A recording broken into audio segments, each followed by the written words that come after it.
অনেক সময় যেটা হয় যে কূটনৈতিক চ্যানেলে প্রতিবাদটা চলে যায়, অনেক সময় স্টেটমেন্ট আমরা দেইও না, এগুলো হয়। কিন্তু আমি জানবো যে কেন আমাদের এটা প্রতিবাদটা আসেনি, আমি দেখবো এটা।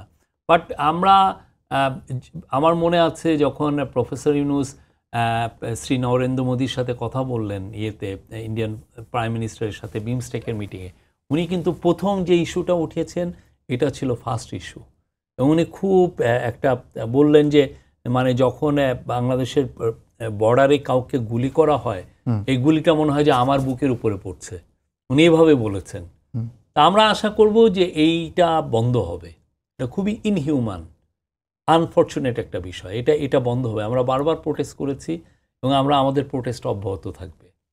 একই সঙ্গে এই প্রশ্নটা করছিলাম কারণ হচ্ছে যে ভারতের সঙ্গে কি আমরা সম্পর্ক একটু স্থিতিশীল করতে কিংবা স্বাভাবিক করতে আমরা একটু সফট ওয়েতে আগাচ্ছি কিনা? কারণ প্রধান উপদেষ্টা নিজেও ভারতের প্রধানমন্ত্রীকে আম পাঠাচ্ছেন এমন এটি কি কূটনীতির অংশ? আম কি আগে পাঠানো হয় নাই? আমরা কি পাঠাই নেই?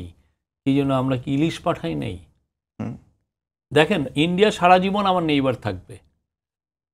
আমাদের সম্পর্ক অবনতি হোক, উন্নতি হোক, যাই থাকুক, আমি তো ইন্ডিয়াকে ফেলতে পারবো না। আবার ইন্ডিয়াও আমাকে ফেলতে পারবে না। পারবে? ইন্ডিয়া তো নতুন করে একটা দেশকে আমদানি করে এনে আমার পাশে বসাতে পারবে না। আবার আমিও সেই একই কাজ করতে পারবো না। তো আমাদের এই পারস্পরিক এটা সম্পর্ক, তো এটা হৃদ্যতা তো রাখাটা তো সবার জন্যই বেটার। এটা এমন না যে আমি তার সাথে এখন নতুন করে আবার সফট হচ্ছে, এগুলো না। আমাদের সাথে এই সম্পর্কটা তো সবসময় ছিল। কিছুদিন আগে আমাদের অ্যাম্বাসাডার মমতা ব্যানার্জির সাথে দেখা করেছেন না? অথচ আপনারা জানেন যে মমতা ব্যানার্জি তিস্তা ওয়াটারের ক্ষেত্রে কিন্তু এক ধরনের প্রতিবন্ধকতা কিন্তু তার কাছ থেকে এসে